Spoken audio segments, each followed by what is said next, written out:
नमस्कार, आदाब, बहुत बहुत स्वागत आप सभी का। आप देख रहे हैं खास कार्यक्रम नजर और नजरिया। मैं हूं आपके साथ बुशरा खानम फहद। ईरान और इजराइल के बीच में सीज फायर हो गया है और इसके बाद से ही बहुत सारी चीजें धीरे धीरे करके सामने निकल के आने लगी हैं।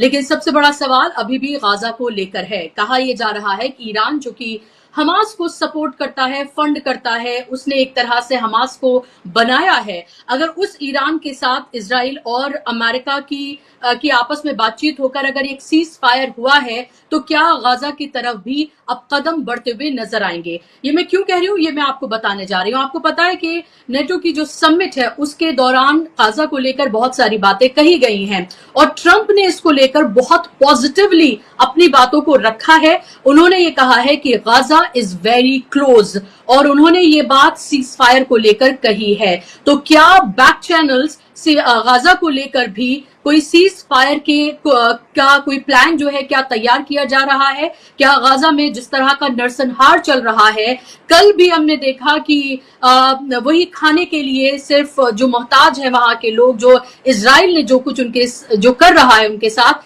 उस दौरान भी काफी लोगों की जान गई।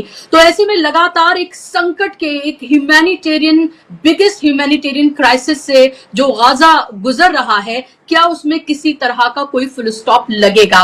नेटो की समिट के दौरान ही अर्दगान ने कहा है कि टर्की के जो प्रेसिडेंट है अर्दगान, उनकी तरफ से भी कहा है कि अनकंडीशनल गाजा को लेकर सीज फायर होना चाहिए और फौरन सीज फायर होना चाहिए, ये उनकी तरफ से कहा गया। इस पर कितना यकीन किया जा सकता है अर्दगान के ऊपर, क्योंकि वो सिर्फ बयानबाजी करते हैं, क्या वाकई में कोई एक्शन लेने जा रहे हैं, ये भी एक बड़ा सवाल है। इस सबके बीच मैं आपको ये भी बता दूं कि लगातार ट्रंप अपने ही अंदाज में जो दीवानों की तरह वो ट्वीट करते हैं, वो ट्वीट भी करते हुए वो नजर आ रहे हैं। कभी वो इजराइल नेतन्याहू को गाली देते हुए नजर आते हैं, कभी धमकाते हुए नजर आते हैं, कभी तारीफ करते हुए नजर आते हैं। उनको बस नोबेल पीस चाहिए, तो वो किसी भी तरीके से बस अपने आप को पीस मेकर की भूमिका में रखना चाहते हैं। लेकिन अब वो इजराइल के इंटरनल मामलों में भी इंटरफेयर करते हुए नजर आ रहे हैं।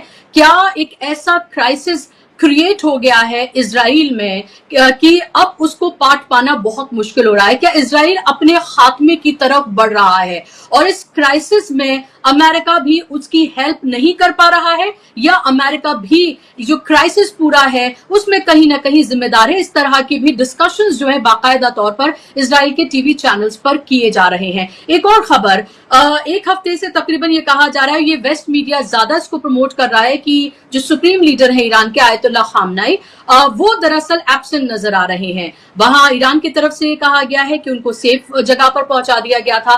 फिर ये कहा जा रहा है कि जब सीज फायर हो गया तो वो आखिर सामने अब क्यों नहीं आ रहे हैं? इसके पीछे क्या है? ये वेस्ट का कोई प्रोपेगेंडा है एक तरह का कि एक अस्थिरता ईरान में क्रिएट करने के लिए, या इसके पीछे की कोई सच्चाई है? चलिए इन तमाम चीजों पर आज हम बात करेंगे। मेरे साथ आप देख ही सकते हैं कि अमरीश मिश्रा जी जुड़ गए हैं, जो कि वेस्ट एशिया मामलों के, फॉरेन मामलों के, मिडिल ईस्ट मामलों के एक्सपर्ट हैं और बहुत बेबाकी से अपनी बातों को रखते हैं और उनको वो इन्फॉर्मेशन होती है जो शायद हमारे पास या हम जैसे पत्रकारों के पास या एक्सपर्ट्स के पास नहीं होती है। अमरीश जी, बहुत स्वागत आपका कार्यक्रम में।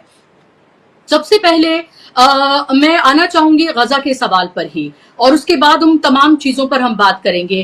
क्या जो अमेरिका की तरफ से कहा जा रहा है that we are very close, यानी कि हम बहुत करीब हैं, और इसको अगर ट्रंप इसकी बात करते हुए नजर आए, अगर अर्दगान फिर से नेटो की समिट में ये बात करें और ये कहा जाए कि कतर के साथ भी बैक चैनल कोई कॉन्वर्सेशन हो रही है, और जो सीज फायर ईरान और इजराइल के बीच में हुआ है उसको भी एक तरह से एक बेस बनाया जा रहा है, तो क्या आप कोई उम्मीद देख रहे हैं? नहीं, देखिए, अभी मैं गाजा की सिचुएशन आपको बता दूं, जो अनरूनी सिचुएशन है। ये बात सही है कि कल भी और परसों भी ईरान और इजराइल वॉर के 12 दिनों में भी गाजा में सिविलियंस की जो हत्या है और सिविलियन शहीद हो रहे हैं रोज, वही उसी दर पे करीब 40 या 50 रोज मारे जा रहे हैं। वो कल भी हुआ। लेकिन दो बहुत बड़ी घटनाएं हो गई हैं पिछले कुछ दिनों में, स्पेशली लास्ट 2 डेज, यानी 23, 24, 25, लास्ट 3 डेज। क्या हुआ? सबसे पहले तो आपको बता दें, और ये खुशखबरी है कि गाजा में एड एंटर करने लगी, और उसके एंटर करने का एक बड़ा ड्रामेटिक एक बैकग्राउंड है। ड्रामेटिक बैकग्राउंड ये है कि फिलिस्तीनियों के जो वहां पर ट्राइब्स होते हैं, क्लैंस होते हैं, एक ट्राइबल एक सोसाइटी, मतलब जैसे हम लोग के यहाँ कास्ट होती है तो वहां समझ लीजिए ट्राइब्स हैं, तो वो जो एक ट्राइबल हेड्स हैं वहां की सिविल सोसाइटी के, वो लोग एक साथ हुए और उन्होंने जबरन 8 ट्रक्स जो बाहर खड़ी थी राफा के और थोड़ा सा नॉर्थ गाजा के भी बाहर खड़ी थी, वहां से वो 8 ट्रक्स जबरन इजरायली सोल्जर्स के सामने से लेके आए और कल वो सेलिब्रेशन हुआ। यानी जो 8 ट्रक्स अंदर घुसी हैं, भारी संख्या में घुसी हैं, ताकि ये अब इजरायली अमेरिकन के पास गाजा के लोगों को खाना मांगने नहीं जाना पड़े। वो 8 ट्रक्स घुसी हैं, कम से कम 10 से 12 घुसी हैं, हालांकि वो संख्या को देखते हुए कम है, इसलिए अभी भी कहीं ना कहीं हिंसा होगी इजराइल की तरफ से, लेकिन वो वो एक बड़ी विक्ट्री है। और गोली चलाते हुए वो 8 ट्रक्स आई, यानी पूरा हवा में गोली चल रही थी और वो पूरा उसमें हमास के भी लोग थे, उसमें पैलेस्टीनियन सिविल सोसाइटी के, लेकिन जो एल्डर्स थे, जो बुजुर्ग थे, वो लीड कर रहे थे। तो ये एक ब्रेक थ्रू कैसे हुआ? ये ब्रेक थ्रू ऐसे हुआ कि आईडीएफ का मोरल बुरी तरह से गिर गया है। आईडीएफ अब एक तरह से इंटरनल डिसरप्शन वहां पर हो गया है, वरना इतनी बड़ी संख्या में एड फिलिस्तीनी खुद ले आए जबरदस्ती दबंगई के बल पे इजरायली सोल्जर्स के सामने, दो साउथ से और नॉर्थ दोनों से। मतलब साउथ से तो कमाल हो गया कि राफा ब्रिगेड वहां खड़ी है और उसने नहीं रोका, और नॉर्थ में एक, और जबकि अभी ऑफिशियली नेतन्याहू ने गाजा का ब्लॉकेड हटाया नहीं है, गाजा का ब्लॉकेड जारी है, यानी वहां कोई एड घुस नहीं सकती और कोई चीज बाहर नहीं जा सकती, ये पूरा ब्लॉकेड है। अब ये जो घटना हुई है कल, और जो बहुत मतलब उतनी प्रचारित नहीं हुई, लेकिन मैं दर्शकों को बता रहा हूं, इसके वीडियोस भी हैं, वो बहुत बड़ी घटना है। उसके बाद जो दूसरी बड़ी घटना है, देखिए, जो 24 तारीख को, जिसके बारे में हमने शायद इसमें जिक्र किया था, वरना मेरे YouTube channel Amrish Mishra speaks वेगा पैलेस्टाइन पे भी वो है, और एक्स मेरे हैंडल पे भी उसके वीडियोस है। 24 तारीख को क्या हुआ कि जो इजराइल के 2 टैंक्स पूरी तरह से जला दिए, जिसके बारे में ये खबर इजराइल ने ऑफिशियली एक्सेप्ट की कि हमास ने 7 इजरायली सोल्जर्स को, इसमें 1 अफसर है, 6 सैनिक, 7 आईडीएफ के लोगों को मार गिराया, और 2 उसमें से टैंक जलते रहे, बल्कि वो जल के मरे, और जो जलते रहे टैंक्स उनको बुझाया नहीं जा सका। बुलडोजर आया, उसने उनके ऊपर सैंड फेंकी, फिर भी वो आग नहीं बुझी। अल्टीमेटली टो करके ले गए, आग बुझी ही नहीं जब तक वो इजराइल नहीं पहुंच गए थे, तो तब तक वो शक विकसित हो गए थे जो शव थे इजरायलियों के, और पहचानने में मुश्किल था। और आपको पता है ये शुरुआत कैसे हुई? ये जो हमास ने ट्रैप किया, हमास के 2 फाइटर्स, और ये आपके दर्शकों को बता दूं कि उसका वीडियो आ गया है 5 मिनट का पूरा, इस 24 अभी की घटना का, आज 26 तारीख है, 24 की घटना का, जितनी जल्दी वीडियो भी आ गया, और उस वीडियो को मैंने अपने एक्स और टेलीग्राम उसमें पोस्ट भी कर दिया। उसमें आप देख सकते हैं कि 2 हमास के फाइटर्स फ्लिप फ्लॉप पहने, यानी एक लंबा सा कोई गाउन पहने, और छुप के वो लोग निकलते हैं। दोनों जो व्हीकल्स हैं जिनमें सोल्जर्स है, उनमें अपने हाथ से चाबेद एक्सप्लोजिव ऐसे डालते हैं, बिल्कुल जैसे वो कॉकपिट जो होता है, वो कॉकपिट खुला हुआ है, उसके उसके अंदर वो बम डाल देते हैं। उसके बाद वहां से वो निकल आते हैं, वो एक्सप्लोजन होता है, व्हीकल जलने लगती है, उसके बाद रेस्क्यू टीम्स आती है। तो हमास के जो फाइटर है वहां मलबों का पायदान बना के वहां गोली चलाते हैं। जो मलबे हैं उनका पायदान 1 2 3 जैसे सीढ़ियां होती है, मलबों का पायदान बना के वहां गोली चलती है। रेस्क्यू टीम आती है, हेलीकॉप्टर आता है, हेलीकॉप्टर वापस चला जाता है, क्योंकि अच्छा हेलीकॉप्टर में वो ऊपर से गोली चला रहे थे, लेकिन फिर भी वो फेल हो गए। ये जो घटना है, इस तरह की घटनाएं अब समझ में आ रहा है। 16 जून को भी हुई थी, जिसकी खबर नहीं लग पाई वॉर की वजह से, ईरान इजराइल वॉर की वजह से। उसमें भी हमास के एक फाइटर ने अपने हाथ से एक पूरी व्हीकल उड़ाई थी। ऐसी घटना 17 को भी हुई है, 18 को हुई है, 19 को हुई है, 20 को हुई है, 21 को हुई है, 22 को हुई है, 23 को हुई है। तो लगातार, इसका मतलब है कि जब से ये युद्ध शुरू हुआ, हमास को बहुत बड़ा एडवांटेज मिल गया है। और ये ईरान ने जिस तरीके से इजराइल को फंसाया, उसकी फोर्सेस इजराइल की डिसरे में थी। आईडीएफ के जो सोल्जर्स थे उन्हें अपने परिवार वालों की चिंता थी, वो लड़ नहीं पा रहे हैं। और एक बहुत, जब ये 24 तारीख की घटना हुई, जब 7 इजरायली सैनिकों को हमास ने जला के मार दिया, जिंदा जला के, उसके बाद आईडीएफ के सोल्जर्स ने एक लेटर लिखा, मतलब आईडीएफ के अफसरों ने लेटर लिखा, कहा कि अब हमारी लड़ने की स्थिति नहीं है। क्यों? क्योंकि हमारे पास आउटडेटेड इक्विपमेंट है। वो कहते हैं व्हीकल्स में उसकी 72 गाड़ियां थी, आर्मर्ड थी, लेकिन फिर भी इसमें आग लग गई। और इस तरीके से दिलेरी के साथ जो हमास दिखा रहा है, हमें बहुत ज्यादा सोफिस्टिकेटेड टेक्नोलॉजी चाहिए और हमको मरने के लिए यहाँ छोड़ दिया गया। ये बाकायदा ऑफिशियल लेटर है और इस पर कोई एक्शन भी नहीं कर पा रहे हैं इजरायली अथॉरिटीज। ये देखिए, तो गाजा की जो ट्रूस की बात है वो बहुत ज्यादा आगे बढ़ेगी। तो एक, और जो लोग कह रहे थे कि ईरान ने फिलिस्तीन की शर्त क्यों नहीं रखी, पहले एक तो बात क्लियर कर लो कि ईरान ने कोई सीज फायर किया ही नहीं अपनी तरफ से, तो शर्त रखने की बात ही नहीं है। दूसरी बात, ईरान ने इस बीच हमास को मजबूत किया चुपचाप। वेस्ट बैंक में भी वही देखने को मिल रहा है। वेस्ट बैंक में भी बड़ी घटना कल घटी है, जिसमें एक पूरे घर में पहली बार 3 महीने से वेस्ट बैंक में इजराइल चढ़ाई कर रहा है।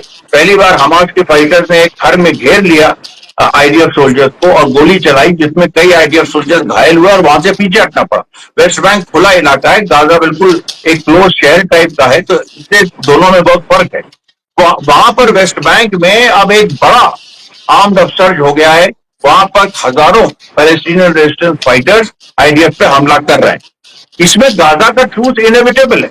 और अर्दोगन ने जो कहा, मान लीजिए वो अपनी जगह है, वो अपना जिस भी उसमें कहेंगे, मैं उस पर अभी कुछ नहीं कहूंगा, लेकिन जो इंटरनल डायनेमिक्स है, ये ऐसा नहीं है कि एक्सटर्नल उससे हुआ है, इंटरनल डायनेमिक्स जो गाजा के अंदर की है वो ऐसी है कि जब अब नेतन्याहू उस स्थिति में पहुंच गया है, अब नेतन्याहू का दिमाग अब क्या है, क्या फिर जाए, फिर से वो अड़ जाए। लेकिन इस बार ऑपोजिशन ने कहा है हम दूसरा बिल लाएंगे।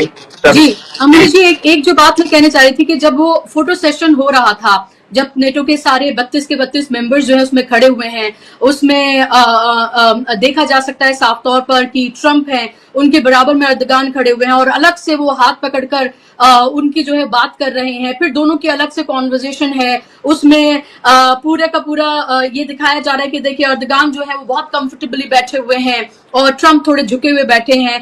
तो ये बताने की कोशिश भी की जा रही है, मुझे लगता है टर्किश मीडिया की तरफ से, कि देखिए अर्दगान जो है वो बहुत ज्यादा एक उस पोजीशन में है जहां उनको ट्रंप भी उनको उनसे इस तरह से मिल रहे हैं और उस सब में फिर फिलिस्तीन की बात भी जो है वो की जा रही है। क्या ये सब कुछ जो कॉन्वर्जेशन हो रही है, जो अमेरिका कर रहा है, जो अब अर्दगान की तरफ से की जा रही है, खासतौर पे मैं ट्रंप की बात करूंगी कि वी आर वेरी क्लोज, और उन्होंने बहुत खुश होकर ये कहा कि वी आर वेरी हैप्पी, क्या ये एक तरह का बेल आउट है इजराइल के लिए, नेतन्याहू के लिए, जिस कंडीशन में पूरा अभी फिलहाल इजराइल पहुंच गया है और इंटरनल जिस तरह के चैलेंजेस का सामना नेतन्याहू को करना पड़ रहा है, वो फिलिस्तीन में जो कुछ जिस तरह का जुल्म बर्पा कर रहे हैं, अब उसको उस पैमाने पर कंटिन्यू नहीं कर सकते हैं। तो क्या ये एक तरह का बेल आउट उनके लिए भी है? और अगर ऐसा होता है तो जाहिर सी बात है फिलिस्तीनियों के लिए तो राहत की बात है, क्योंकि वो तो एक ऐसे दौर से गुजर रहे हैं कि एक छोटी सी किरण भी उनके लिए उनको बहुत बड़ी बात लगती है। नहीं, एक तो बुशरा जी, ये थोड़ा सा नैरेटिव बदलिए। गाजा के लोग कोई हेल्पलेस नहीं है, कोई वो सब वो जेनोसाइड हो रहा है वहां, लेकिन ये दुनिया का पहला जेनोसाइड है जहां पैरेलल रेजिस्टेंस भी चल रहा है। ये उस तरह का जो हिटलर ने किया, पोलैंड में किया, उसने जो ये ईस्टर्न यूरोप में जो इस तरह के जेनोसाइड, पोलैंड पूरा का पूरा शहर जला दिया, जो वोलो मैसाकर है, वो उस तरह का नहीं है। यहाँ पर रेजिस्टेंस पैरेलल चल रहा है। पहले क्या होता था, पहले या तो आम जनता मारी जाती थी, कोई रेजिस्टेंस नहीं होता था, या कोई अपराइजिंग होती थी, अपराइजिंग फेल हो जाती थी, उसके बाद दमन होता था और उस दमन में जनता मारी जाती थी। इस बार ऐसी कोई चीज नहीं हो रही। दुनिया में पहली बार हो रहा है कि एक तरफ जेनोसाइड चल रहा है, उसी के पैरेलल रेजिस्टेंस चल रहा है। तो ये देखिए, गाजा के लोग खुद एड ला रहे हैं। हमास ने भी एड प्रोवाइड की है इतने समय से, इतने लंबे समय से, 4 महीने के ब्लॉकेड, 18 मार्च के बाद से ब्लॉकेड में हमास ने भी एड पहुंचाई है, इसीलिए लोग वहां अभी भी महफूज हैं, मतलब को खाना मिल रहा है। बहरहाल अभी जो अर्दोगन की बात देखिए, इसमें ट्रंप का एक अर्दोगन से स्पेशल रिश्ता है। ये कई बार ट्रंप बोल चुके हैं, अब हो ना हो लेकिन वो बोल चुके हैं, और अर्दोगन भी इस तरह से दिखाता है कि उनका ट्रंप से एक स्पेशल रैपो है। अब ये कोशिश हो सकती है कि अब गाजा के सीज फायर पे प्रेशर पड़ रहा है अमेरिका पे भी, सब पे, कि ईरान वाला फैक्टर हल हो गया, क्योंकि ट्रंप इतना बोल रहे हैं कि ईरान खत्म हो गया, मतलब ईरान की न्यूक्लियर फैसिलिटीज खत्म हो गई, ये this was the biggest strike in history. और कल आप तो इतना मतलब बोलापन, कल उसको नागासाकी हिरोशिमा से कंपेयर कर दिया कि जैसे हिरोशिमा नागासाकी ने एक लड़ाई बंद कर दी थी जापान के, उसमें 5 लाख 10 लाख जापानीज मारे गए थे। यहाँ एक इंसान नहीं मारा गया, लेकिन आपने कहा कि नहीं, वो हमने जो किया, ईरान की जो न्यूक्लियर फैसिलिटीज डिस्ट्रॉय की, so called uranium enrichment facilities destroy की, वो हिरोशिमा नागासाकी के बराबर एक घटना थी। और इसका मतलब तो अब ट्रम्प का लॉजिक उल्टा तो पड़ रहा है ना, कि अगर वो चीज हल हो गई, अगर वो ईरान की समस्या ही हल हो गई, आपने डिस्ट्रॉय कर दिया, और अभी आप अपनी तरफ से आपने वन साइडेड सीज फायर कर दिया है, ईरान भी अभी गोली नहीं चला रहा है, तो अब गाजा पे केंद्रित करो, अब गाजा में पीस लाओ। ये भी ये सारी चीजें हो रही हैं, जो पूरा देखिए, जो पूरी सिचुएशन है उसमें ट्रम्प के ऊपर पूरा प्रेशर है कि वो गाजा का सीज फायर वो अब कराए, क्योंकि ईरान वाली समस्या इनके कहने के अनुसार हल हो गई। तो इसलिए, और मैंने उसका एग्जांपल दे दिया कि क्या क्या बड़ी बड़ी बातें ट्रम्प कर रहा है। अब ट्रम्प का ये है कि ईरान को सारा क्रेडिट ना मिल जाए गाजा के सीज फायर, अब इसीलिए वो अर्दोगन को आगे कर रहा है। यही वजह है, अर्दोगन को आगे कर रहा है कि क्योंकि इस समय इजराइल की कोई लेजिटिमेसी नहीं है, यूरोपियन पावर्स पे ट्रस्ट नहीं करता है, अर्दोगन को आगे कर रहा है कि ये मुस्लिम है, इसका इसने इजराइल के साथ बिजनेस की है, सही बात है, इसको ट्रस्ट मुस्लिम नहीं करते हैं, लेकिन इसने कम से कम अपने बयानबाजी में, ये बयानवीर है, और बयानबाजी से इसने अपना पूरा एक बार बार फिलिस्तीन का मुद्दा बयानबाजी से केवल उठाया। तो इसलिए, और एक भाई टर्की एक पावरफुल कंट्री है, तो इसलिए जो ट्रम्प की यही कोशिश है कि अर्दोगन को वो बीच में लाए, और वहां से वो कोई ना कोई गाजा में सीज फायर की बात करे। जी, ये देखिए, और इसके साथ साथ देखिए ईरान के लिए वो ये भी कह रहे हैं कि ईरान को अपने आप को रिबिल्ड करने के लिए पैसों की जरूरत है। ये उन्होंने कहा है, ट्रम्प ने कहा है कि उसको जरूरत है, और वो जब कारोबार करेंगे, अपना तेल मतलब दूसरों को बेचेंगे, तभी जाहिर सी बात है कि उनके पास पैसा आएगा, क्योंकि उनके ऊपर बड़े इकोनॉमिक सैंक्शंस लगे हुए हैं। तो इससे पहले उन्होंने कहा था कि चीन के साथ ईरान जो है जब कारोबार करेगा तो they will do a lot of business together, because he only understand business. Trump को सिर्फ बिजनेस समझ में आता है, नफा नुकसान समझ में आता है। और अब वो कह रहे हैं, इशारा उन्होंने किया है कि जो सैंक्शंस लगे हुए हैं ईरान के ऊपर, उनको ईज आउट करने की उन्होंने बात की है। और अगले हफ्ते ये भी खबर है कि अमेरिकी ऑफिशियल से या फिर ट्रम्प से ईरानी ऑफिशियल्स जो हैं वो उनकी मुलाकात हो सकती है। इस तरह की खबरें भी हैं पूरी मीडिया में। तो इसको आप कैसे देख रहे हैं कि एक तरफ आप ईरान को बर्बाद करने की बात कर रहे थे, एक तरफ आप उसको दुश्मन बता रहे हैं, एक तरफ आप उनको आतंकियों का सबसे बड़ा संरक्षक बता रहे हैं, एक बार आप कह रहे हैं कि उनके पास न्यूक्लियर पावर है और हम किसी भी न्यूक्लियर पावर बनाने के वो बहुत करीब है, मतलब बॉम्ब बनाने के, और हम किसी भी कीमत पर ये होने नहीं देंगे, हमने वो सब कुछ तबाह बर्बाद कर दिया है। और दूसरी तरफ इस तरह की बातें कही जा रही हैं, क्या मतलब आप इससे निकाल रहे हैं? देखिए, बात बहुत सीधी और सिंपल है। ट्रम्प ये चाहता है कि गाजा का मसला कुछ किसी भी तरह हल हो जाए कुछ हद तक, और ईरान के साथ वो बिजनेस शुरू कर दे। अब देखिए, अब आप ट्रम्प के पॉइंट ऑफ व्यू से सोचिए। ट्रम्प ये कह रहा है कि हमने जो समस्या थी वो डिस्ट्रॉय कर दी। इजराइल ने फिर भी अगर एक बार ईरान पे हमला करने की कोशिश की, उसने वापस बुला लिए प्लेन्स उसके हिसाब से। अब एक चीज और हुई है कि इसमें इतना डेस्परेट ट्रम्प है कि जब न्यूयॉर्क टाइम्स वगैरह ने कहा कि ईरान की यूरेनियम फैसिलिटीज डिस्ट्रॉय नहीं हुई हैं, तो ट्रम्प ने फिर एक लेटर लीक कर दिया, जो ईरान की जो इजराइल की एटॉमिक एजेंसी है उसने ट्रम्प को लिखा था, और उसमें ये लिखा है कि आपकी थैंक यू, आपने ईरान की न्यूक्लियर फैसिलिटीज डिस्ट्रॉय कर दी। हालांकि वो लेटर प्लांटेड, लोग कह रहे हैं प्लांटेड, वो अच्छा, इजराइल के लोगों से पूछा गया क्या वाकई ऐसा लेटर कोई भेजा गया थैंक यू का, तो उन लोगों ने, तो उसका जो जो एटॉमिक ऑर्गेनाइजेशन है इजराइल का, उसके चीफ ने कहा कि I have no control over Trump's tweets, माने ट्रम्प जो कह रहे हैं उसके ऊपर मेरा कोई कंट्रोल नहीं है, ये कह के वो निकल दिया। इजराइल ने कोई रिबटल नहीं किया। तो ट्रम्प नैरेटिव समझिए, ट्रम्प का नैरेटिव है हमने ईरान की न्यूक्लियर फैसिलिटीज डिस्ट्रॉय कर ली, अब हम ईरान को डेवलप करेंगे, अब हम ईरान को पैसा देंगे, अब हम ईरान के साथ बिजनेस रिश्ता करेंगे, अब हम ईरान के सैंक्शन भी हटा सकते हैं। ये है, ये ट्रम्प की तरफ से। तो क्या ये इंटरफेरेंस नहीं है ईरान के अंदर ईरान इज एक इंडिपेंडेंट कंट्री है, कभी उसने इस तरह का कोई इंटरफेरेंस बर्दाश्त नहीं किया है। ये क्या ये इस तरह इंटरफेरेंस से? नहीं है ना, जी, ओके। ये आप समझिए एक जो एक तरफा सीज फायर है, ये इसको एक तरफा सीज फायर, यानी अमेरिका और इजराइल ने अपनी तरफ से एक तरफा सीज फायर किया। ईरान ने उस पे मतलब ईरान ऑब्वियसली जब एक सामने का आदमी रुक जाए तो आप उस पर तुम मार्क्स मतलब आपको भी रुकना पड़ेगा, वो स्थिति है। तो ईरान भी रुका। अब अगर एक तरफा हेल्प दे रहा है ट्रंप, उसमें ईरान क्या कर सकता है? ईरान तो यही करता, भाई ये तो वो नहीं कहेगा कि सैंक्शन मत हटाओ। अब उसके साथ जो शर्तें में अमेरिका लगाएगा वो देखना है आगे कि उनको ईरान वहां पर ईरान रिजेक्ट भी कर सकता है अगर अमेरिका ने कुछ शर्तें लगाई। ये भी और ये भी हो सकता है क्योंकि ट्रंप ये कह रहा है कि भाई हमने दुनिया की सबसे बड़ी समस्या 1945 हास्यास्पद है 1945 के बाद से जब जापान सरेंडर नहीं कर रहा था और प्रेसिडेंट ट्रूमैन ने अमेरिका के हिरोशिमा नागासाकी में एटम बम गिराए थे और 10 लाख 15 कितने जापानीज मारे गए, अभी तक उसकी रेडियो एक्टिविटी पूरी तरह से हॉल्ट नहीं हुई है, 60s तक नहीं हुई थी, अभी भी उसके इफेक्ट्स उन दो आइलैंड्स पर हैं। तो हमने वैसी घटना कर दी। अब वो अलग बात है कि उसमें कोई मरा नहीं, कोई रेट, मतलब अद्भुत एक चीज उसने कर दी है कि नष्ट भी कर दिया, कोई मरा भी नहीं। अब ईरान की समस्या सॉल्व हो गई, उसके वो कभी न्यूक्लियर वेपन नहीं बना सकता। तो जब न्यूक्लियर वेपन नहीं बना सकता तो उसके साथ ट्रेड क्यों नहीं कर सकते हैं? ट्रंप ये कह रहा है। और जो ट्रंप के विरोधी हैं जो वो फंस गए हैं क्योंकि उनको ये अब देखिए ये रोज स्थिति बदल रही है। अब न्यूयॉर्क टाइम्स वाले जो लिबरल लॉबी अमेरिका की है वो भी बड़ी बदमाश है। उसने बाइडेन की लीडरशिप में लगातार गाजा में जेनोसाइड होने दिया, कुछ नहीं बोले। बाइडेन नेतन्याहू के साथ खड़े रहे। ट्रंप उस लिबरल लॉबी को हेट करता है।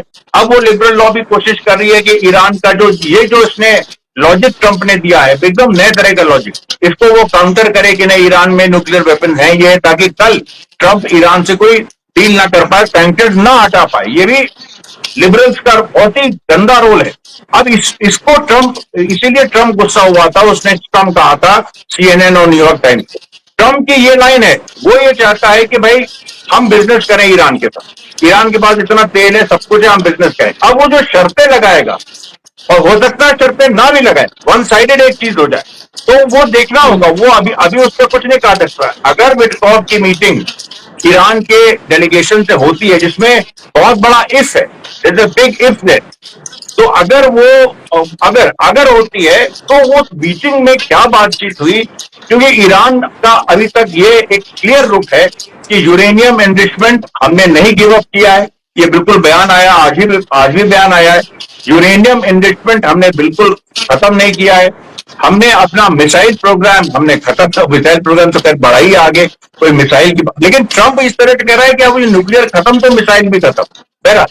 अब ईरान ने कहा हमारा कोई प्रोग्राम नहीं रुका है, हम अपने सारे प्रोग्राम्स को न्यूक्लियर से लेके जो वेपन सिस्टम है उन सबको हम कंटिन्यू करेंगे। और हम इजराइल ने अगर जरा भी, और इजराइल अमेरिका को भी कहा है, इजराइल और अमेरिका ने जरा भी उल्लंघन करने की कोशिश की या किसी इस तरह की कोई हिमाकत करने की कोशिश की, एडवेंचरिज्म की कोशिश की, हम जवाब भी देंगे। तो ऐसी स्थिति में ट्रेड को लेके या सैंक्शंस को लेके या इवन गाजा को लेके क्या बात होती है, वो देखना है अमेरिका और ईरान के। तो इस सब में इजराइल कहां खड़ा है? वो ईरान को रिबिल्ड करने की बात कर रहे हैं, वो ईरान जो नेतन्याहू के लिए सबसे बड़ा दुश्मन है। यानी कि 3 थ्रेड्स की जब वो बात करते हैं तो सब ईरान ईरान ईरान कहते हैं। पिछले 35 साल से ईरान के पीछे थे और आखिरकार उन्होंने ईरान के ऊपर हमला कर दिया। उस ईरान को गॉड ब्लेस ईरान बोल रहे हैं, कह रहे हैं they have a lot of oil, they can do a lot of business, और वो सैंक्शंस में ईज आउट करने की बात कर रहे हैं, उनके साथ व्यापार की वो बात कर रहे हैं। लगातार वो ईरान को एक तरह से कह के दाना डालने की कोशिश है उनकी कि कैसे उनके साथ अपने रिश्तों को बेहतर अमेरिका में, मैं सिर्फ ट्रंप की बात करूंगी, ट्रंप कर सके। तो इसमें इजराइल और नेतन्याहू को कहां खड़ा आप देखते हैं? क्योंकि वो क्रिटिसाइज भी कर रहे हैं नेतन्याहू को और उसके साथ साथ वो ये भी कह रहे हैं कि उन्होंने जो किया वो हिस्टोरिक था और उनके देश के लोग देखिए उनके साथ क्या कर रहे हैं। देखिए वहां पर वो दिखाने के लिए नेतन्याहू को बचाना चाह रहा है, लेकिन ट्रंप ये भी चाह रहा है कि नेतन्याहू खत्म हो जाए, क्योंकि उसके आप बयान में देखिए ये बात भी है कि नेतन्याहू को लोग समझ नहीं रहे हैं, मतलब इस तरह का आशय है जिसको हम लोग कहते हैं कि नेतन्याहू को लोग समझ नहीं रहे हैं, उसके देश में लोग नहीं समझ रहे हैं, उसने ऐतिहासिक काम किया, कौन सा ऐतिहासिक काम किया, वो तो उसने तो घुटने टेक दिए। आखिरी स्ट्राइक जो बीरशेबा में हुई, आज अभी तक इजरायली सवाल पूछ रहे हैं उससे, कैसे होने दी तुमने, क्योंकि उसके परमिशन से हुई है। नेतन्याहू ने परमिट किया कि ईरान, मतलब नेतन्याहू से पूछा ही नहीं गया, ट्रंप ने परमिट किया कि हाँ मार दो, 8-10 लोगों को मार दो। लिटरली ये हुआ है, ट्रंप ने कहा है 8-10 इजरायलियों को निपटा दो, हम कुछ नहीं कहेंगे। अब इस पूरी सिचुएशन में जो नेतन्याहू की बड़ी, नेतन्याहू तो नहीं दिख रहे हैं कहीं, आप नेतन्याहू छुपा हुआ है, नेतन्याहू सामने नहीं आ रहा है। वो उसकी एक कैबिनेट की मीटिंग हुई थी, अब उसके बारे में भी मतलब उसका पब्लिक अपीयरेंस उस तरह का अभी नहीं दिख रहा है, या उसने कोई ऐसा बयान ट्रंप के, जो ट्रंप कह रहा है ईरान को लेके, उसने कोई ऐसा बयान नहीं दिया है। तमाम इजरायली एनालिस्ट ये कह रहे हैं कि जरा बताए हमारी सरकार कि हुआ क्या, क्योंकि उनको समझ में नहीं आ रहा हुआ क्या। बेसिक क्वेश्चन, व्हाट हैपेंड, कैसे ये वॉर रुकी। जैसे एकदम से भारत में एक सवाल उठ रहे थे कि अचानक सीज फायर कैसे हो गया, उसी तरह से इजराइल में उठ रहे हैं कि ठीक है, इजराइल वाले कह रहे हैं कि हम तो चाहते थे ईरान बॉम्ब ना करे हमको, क्योंकि प्रदर्शन भी हुए थे जिसमें जनता वहां की कह रही है कि Iran I am sorry please stop, Iran I am sorry please stop, ये वहां की जनता भी कह रही थी। तो ये तो इजराइल के लोग कह रहे हैं कि हम चाहते थे ईरान की तरफ से बमबारी रुक जाए, लेकिन जो हुआ अभी तक, नेतन्याहू ने क्यों हमला किया, क्यों नहीं सक्सीड किया, उसके बाद लास्ट में जो ईरान ने मार दिया वो क्या ट्रंप की मर्जी से हुआ था, और जिसमें हम इतने इजरायली सिविलियंस मारे गए, तो वहां इससे, तो वहां पर पूरी तरह से विपक्ष हमलावर है इजराइल में, नेतन्याहू को घेरे हुए है, और ट्रंप नेतन्याहू का बचाव कर रहा है, लेकिन इस तरह से बचाव कर रहा है कि उस बचाव में एक तरीके से एक हथियार भी छुपा है जिससे नेतन्याहू को और नुकसान भी हो रहा है। जी, इसमें आप एक सिमिलैरिटी जो ये है अमरीश जी, कि जब हम ऑपरेशन सिंदूर की हम बात करते हैं तो उसमें भी अचानक से सीज फायर हुआ था, और लोग हमारे पूरे देश के लोग हम सब हक्का बक्का रह गए थे कि हुआ क्या है, ये अचानक से ये क्यों कर दिया गया। जब हम ये क्लेम कर रहे थे, हमारी सेनाएं ये कह रही थी कि भाई हम उन पर हावी हो गए हैं, हमने उनके आतंकी ठिकानों को मार गिराया है, और फिर अचानक से अब्रप्टली जो है वो सीज फायर कर दिया जाता है। यहाँ पर भी क्लेम तो अगर इजराइल का देखे तो किया ही जा रहा था, हालांकि साफ दिख रहा था कि किसका नुकसान कितना ज्यादा हुआ है, और एक तरह से भीख मांग रहे थे नेतन्याहू के सीज फायर करा दीजिए। ईरान को भी मैसेज भेज रहे थे, और अमेरिका को भी, जो भी उनका प्रेशर जिस तरह से भी उन्होंने डाला ज्यूज लॉबी के थ्रू, और जो भी है उनका प्रोसेस वो उन्होंने किया और उनका काम आया। लेकिन अब वहां के लोग ये पूछ रहे हैं कि भाई, जैसे यहाँ हिंदुस्तान में पूछ रहे हैं कि आपने इससे हासिल क्या किया, और जो ये भी उनका कहना है कि जो अमेरिका ने जो भी वहां पर तीनों साइट्स पर जो बॉम्ब्स गिराए, उससे अगर वो मकसद ही हासिल नहीं हुआ तो जो इतने पैसे खर्च किए गए उसका क्या हुआ।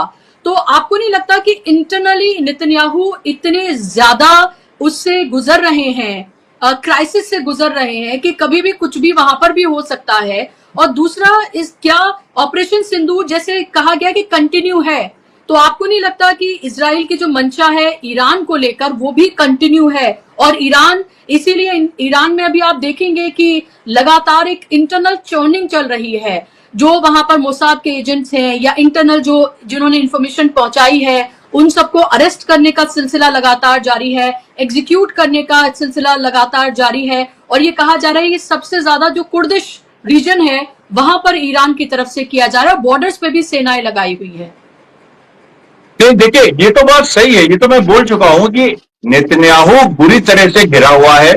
नेतन्याहू को, अच्छा, इंडिया और इजराइल की सिचुएशन में फर्क है। इंडिया और इजराइल, देखिए, इंडिया पाकिस्तान में जो हुआ वो इंडिया ने अपना निर्णय लिया, अटैक किया, अब वो इन्फॉर्म किया नहीं किया उस पर नहीं जाएंगे, पाकिस्तान ने रिस्पॉन्ड किया, उसके बाद ट्रंप का ट्वीट आया कि सीज फायर हो गया।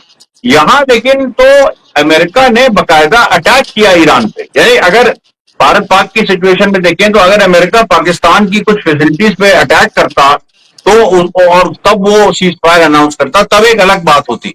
यहां पर सवाल उठ रहे हैं, लेकिन यहां पर सवाल अपनी सरकार से उठ रहे हैं, और एक दूसरी तरह के सवाल उठ रहे हैं कि आप रुके क्यों, आप जीत रहे थे। यहां पर नेतन्याहू के खिलाफ जो सवाल उठ रहे हैं वो ये उठ रहे हैं कि तुम हार गए और तुम इसको एक्सेप्ट नहीं कर रहे हो। यहां पर एक दूसरी तरह की एक सिचुएशन बनी हुई है। तो इसलिए इजराइल की, अच्छा, दूसरी बात, ईरान और इसराइल का जो क्लोजनेस है वो अमेरिका और इंडिया की क्लोजनेस नहीं है, कि बिल्कुल वो एलाइज हैं और वो एक लंबे समय से एलाइज हैं, हिस्टोरिक उनका रिश्ता है जो कभी टूट नहीं सकता। इस तरह का जो पूरा एक परसेप्शन है, उसके हिसाब से वहां पर एक अलग तरह की डिबेट चल रही है, और वो ये हो रही है कि नेतन्याहू इसराइल ने कुछ हासिल नहीं किया, अब क्या ट्रंप इसराइल के प्रेसिडेंट बन गए हैं क्या? अब ट्रंप ही सब कुछ तय करेंगे? या ट्रंप जो इसराइल क्या अमेरिका का 51st स्टेट बन गया है? 50 स्टेट्स अमेरिका में, और उसमें इसराइल भी 51st स्टेट बन गया है। ये सारी बातें हो रही हैं। अब ये जो सारी बातें हैं, इनका एक अलग ही, इसमें इसमें इसराइल का पूरा प्रोजेक्ट, ग्रेटर इसराइल कह लीजिए, कुछ भी कह लीजिए, वो पूरा ढह गया है भाई, वो पूरा खत्म हो गया। वो भारत पाक से उसकी कुछ हद तक कंपैरिजन किया जा सकता है, लेकिन एक हद के आगे नहीं किया जा सकता है, क्योंकि यहां पर एक स्टेट पे इसराइल है, इसराइल की मिडिल ईस्ट में प्रेजेंस है, ईरान जो है वो उभरा है। चाहे आप ईरान को, आप ट्रंप चाहे 500 बार और कहें कि हमने ईरान की न्यूक्लियर फैसिलिटीज को खत्म कर दिया, घुटने पे ले आए, ये कर दिया, लेकिन सच्चाई ये है कि एक इंसान तो तुम मार नहीं पाए हो। और उसकी जो फैसिलिटीज हैं वहां पर, मतलब ये हिरोशिमा के साथ कैसे कंपेयर कर रहे हो? यही एक इतना बड़ा wonder, it's the 8th wonder of the world, कि तुम हिरोशिमा और नागासाकी से ईरान की स्ट्राइक कंपेयर कर रहे हो। इसके इस तरह का हास्यास्पद क्या हो सकता है? तो खैर ट्रंप, लेकिन ईरान भी भाई, वो भी तो अपना अपना दांव पेच खेल रहे हैं, उनको फिलिस्तीन की आजादी चाहिए, गाजा से इजरायली फोर्सेस हटे, तो वो भी अभी ट्रंप के मुंह भाई, वो उसमें वो इंटरफियर नहीं कर सकते। ट्रंप को जो कहना है वो तो कहेगा। ईरान को जो ईरान कह चुका है इस बारे में कि हमारी जो यूरेनियम एनरिचमेंट है वो हम जारी रखेंगे, ये तो बोल चुका है ईरान। तो जब ये बोल चुका है तो ये अमेरिकन प्रेस का काम है और ये भी वो ट्रंप से पूछे। ये भी कल पार्लियामेंट में अमरीश जी ये पास किया गया है कि जो एक तो ये एनपीटी की जो अहमियत है वो इस पूरे इसके दौरान एक तरह से सबसे ज्यादा दाव पर लगी है। दूसरा, आईएईए को लेकर ये एक रेजोल्यूशन जो है, या जो भी उनके पार्लियामेंट का जो भी तरीका है, वो पास किया गया है कि अब आईएईए के जो ऑफिसर्स हैं उनको ईरान में नहीं आने दिया जाएगा, क्योंकि ये कहा गया कि वो दरअसल इजराइल और अमेरिका के एजेंट की तरह काम करते हुए नजर आ रहे हैं और वो इंफॉर्मेशन भी देते हैं। ये ईरान का इल्जाम है। तो इसको आप कितनी बड़ी बात आप बोलते हैं, आप समझते हैं इसको? और क्या अब ये सारा एक बेस बनाकर क्या ईरान अब उस तरफ आगे बढ़ता हुआ हमें क्या नजर आएगा, जिसको लेकर लगातार लोग कहते रहे कि भाई अब उसके पास all the reasons Iran has कि वो न्यूक्लियर पावर बने, क्योंकि अदरवाइज कोई भी कंट्री जो है उठ खड़े होकर कभी अमेरिका कभी इजराइल उसके ऊपर अटैक कर देगा। और जो जैसे नॉर्थ कोरिया के ऊपर आप नहीं कर सकते हैं ऐसे, क्योंकि वो न्यूक्लियर पावर है, आप ऐसे ही न्यूक्लियर पावर्स के ऊपर नहीं कर सकते। तो यानी कि जो जो न्यूक्लियर पावर्स हैं, चाहे वो छोटी कंट्रीज से ही, वो अपने आप को इस तरह से मजबूत करेंगे। और क्या ईरान इस तरफ बढ़ेगा? और ये एआईए को लेके जो किया है ये बड़ा स्टेप है। नहीं, बिल्कुल ये बड़ा स्टेप है। और इसको, और यही मैं कह रहा था कि यूरेनियम एनरिचमेंट की जो राइट है वो ईरान ने ऑफिशियली सीड नहीं की। न्यूक्लियर बॉम्ब के सवाल पे वो खामनेई साहब का जो फतवा है वो एक इशू है जो वहां इंटरनली रिजॉल्व होगा कि भाई न्यूक्लियर बम हम बनाने जा रहे हैं या हमने बना लिया है, उसका अनाउंसमेंट एक ना एक दिन होना है। अब इस पूरी परिस्थिति में ट्रंप यही कहेगा, ट्रंप कहेगा तो ठीक है हमने तो बॉम्ब कर दिया था, उसके बाद और उन लोगों ने अपना कर लिया, लेकिन अब भाई हमारा अब उनसे कोई थ्रेट नहीं है किसी को, वो ये कह। अब इस तरह की बातें तो देखिए ट्रंप बना लेता है। ट्रंप का अभी ये है कि ईरान के साथ एक बिजनेस अपॉर्चुनिटी खुल गई है। अब वो उसको, चाहे वो एक तरफा हो, अब उसको वो चाहता है कि वो हो। और ट्रंप इज डेस्परेट कि किसी भी तरीके से अमेरिकन इकोनॉमी में कुछ और इन्वेस्टमेंट आए, कुछ ये आए। हम सैंक्शन लगा के ईरान पे अमेरिका को क्या फायदा हुआ है? सच में ये अमेरिका को तो कुछ फायदा हुआ नहीं है। तो इसलिए ये जो पूरी बात है कि ट्रंप का जो अपना, तो देखिए इसमें बड़ी मजेदार बात होगी कि ईरान अपना अपनी पूरी प्राइड इंटैक्ट रख के, अपनी राइट्स इंटैक्ट रख के एज ए नेशन, कि हम अब न्यूक्लियर वेपन्स बना सकते हैं, हम कुछ भी कर सकते हैं अपने देश में, इन सारे राइट्स को लेके। और यहां तक कि हमने सीज फायर नहीं किया इजराइल और अमेरिका के साथ, इस पूरे पोजीशन को रिटेन किए हुए है। और दूसरी तरफ झगड़े हो रहे हैं नेतन्याहू और ट्रंप में, नेतन्याहू और उसके विपक्षी। तो मैं कह रहा था लगातार इस तरह की सिचुएशन बनी हुई है जिसमें डिस्टेबलाइजेशन उधर हुआ ज्यादा, डिस्टेबलाइजेशन इजराइल में हुआ है। और ट्रंप ट्रम्प की भी डोमेस्टिक कंस्टिट्यूएंसी, ट्रम्प के यहाँ भी बहुत बवाल चल रहा है, जो विपक्ष के साथ उसकी भिड़ंत हुई है ईरान के सवाल, क्योंकि वहां डेमोक्रेट जो दूसरी लॉबी है, जो क्योंकि देखिए जायनिस्ट लॉबी जो है, जो जूविश लॉबी है, वो दोनों को पैसा देती है, और उसको अगर ये लग गया कि ट्रम्प ईरान से वाकई ये डील करने जा रहा है या डील कर दिया है उसने, तो वो वहां पर उधर पैसा ज्यादा लगा देगी डेमोक्रेट्स की तरफ कि तुम लोग सवाल पूछो, तुम लोग ट्रम्प को एम्बैरेस करो। तो ये पूरी सिचुएशन है। बिल्कुल। और लास्ट और एक महत्वपूर्ण सवाल, ये जो वेस्ट में पूरे मीडिया में ये कहा जा रहा है कि आयतुल्लाह खामनेई जो है सुप्रीम लीडर, वो गायब हैं, पिछले एक हफ्ते से गायब हैं, उनको देखा नहीं गया है। जिस भी तरह से उसको वो जश्न का नाम नहीं दे रहे हैं ईरान के लोग या ईरानी मीडिया, लेकिन एक तरह से लोग इकट्ठा हुए सेलिब्रेट करने के लिए ही सही, या उस तरह के तमाम नारे डेथ थ्रू अमेरिका, वो सब हमें वहां सुनने के लिए मिले। तो वहां पर भी आयतुल्लाह खामनेई जो है वो नहीं थे, जो अक्सर अपना पब्लिक अपीयरेंस जो है वो देते हैं। इसको लेकर कोई इंफॉर्मेशन, ये क्या एक प्रोपेगेंडे के तहत फैलाया जा रहा है ताकि अनरेस्ट जो है वो ईरान में पैदा किया जा सके, या इसके पीछे कोई और खबर भी देखते हैं आप? नहीं, देखिए, ये अभी सैटरडे को जो बड़ा कार्यक्रम होना है, आज थर्सडे है, सैटरडे को जो बड़ा कार्यक्रम होना है, उसमें ये बात तय है कि खामनेई साहब उसमें नजर आएंगे, उसमें वो मतलब उसमें वो अपीयर होंगे उसमें। और इसीलिए खामनेई साहब अभी देखिए, अभी तक जो हुए हैं वो कोई जज नहीं हुए हैं, वो एक तरह से एक ये हुआ है कि वो अब हम वहां की जनता अपनी सेना के साथ खड़ी और अपनी सरकार के साथ खड़ी। आज जो सैटरडे को गैदरिंग बोलते हैं जी जी, तो अभी क्या है कि अब जो होगा वो एक्चुअली शहीदों को श्रद्धांजलि होगी। तो शहीदों को जो श्रद्धांजलि होगी, और कई इसमें शहीदों का लोग कह रहे हैं कि जो उनकी बॉडीज हैं उनको बरी भी किया जाएगा, कुछ को तो किया जा चुका है, जिनको नहीं किया गया है, शायद कुछ टॉप जनरल जो सब, तो वो भी होगा।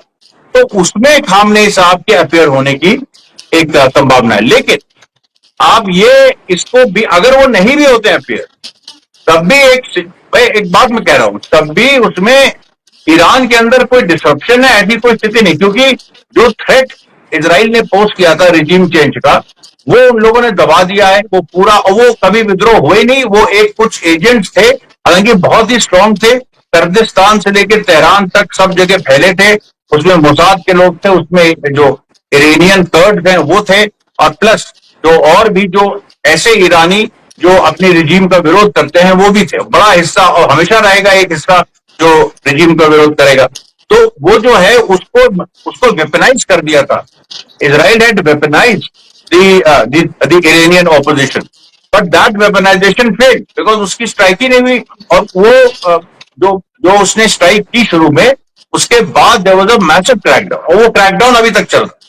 तो वो पूरा जो वेपनाइजेशन था, वो जो इजराइल ने किया था इरानियन ऑपोजिशन का, वो बिल्कुल खत्म हो गया। तो खामनेई साहब अफेयर होते कि नहीं होते, एक टेक्निकल सवाल हो सकता है कि हो सकता है, लेकिन उसका कोई पॉलिटिकल इंपॉर्टेंस अब नहीं है। किसी एक कंट्री के लिए पूरे वेस्ट ने चलाई है तो उस पर टॉप में नाम ईरान का होगा, और उसमें हमेशा से एक भेद करने की कोशिश, उसमें दो फाड़ करने की कोशिश, वो सब इस दौरान भी की गई, लेकिन उसमें पूरी तरीके से नाकामयाब इजराइल, वेस्ट का मीडिया और अमेरिका जो है नाकाम साबित हुआ, क्योंकि जब बात कंट्री की आती है तो तमाम लोग एकजुट और एक साथ हो जाते हैं, बल्कि जो करना चाहते थे उसका बिल्कुल उलट जो है वो ईरान में देखने के लिए मिला। विरोध की आवाजें तो हर कंट्री में होती हैं रिजीम के खिलाफ, वो वहां पर भी होंगी और आगे भी हमें देखने के लिए मिलेंगी, लेकिन वो इस हद तक ना हो जाएं कि वो अपने देश के ही खिलाफ खड़े हो जाएं।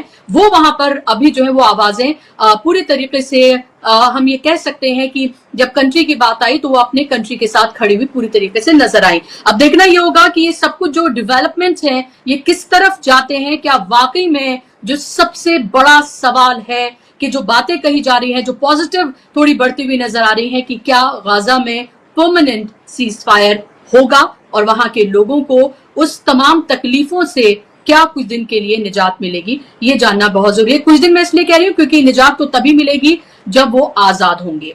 बहुत शुक्रिया अमरीश जी, आपका कार्यक्रम का हिस्सा बनने के लिए, समय देने के लिए बहुत धन्यवाद। शुक्रिया आप तमाम दर्शकों का भी। नमस्कार।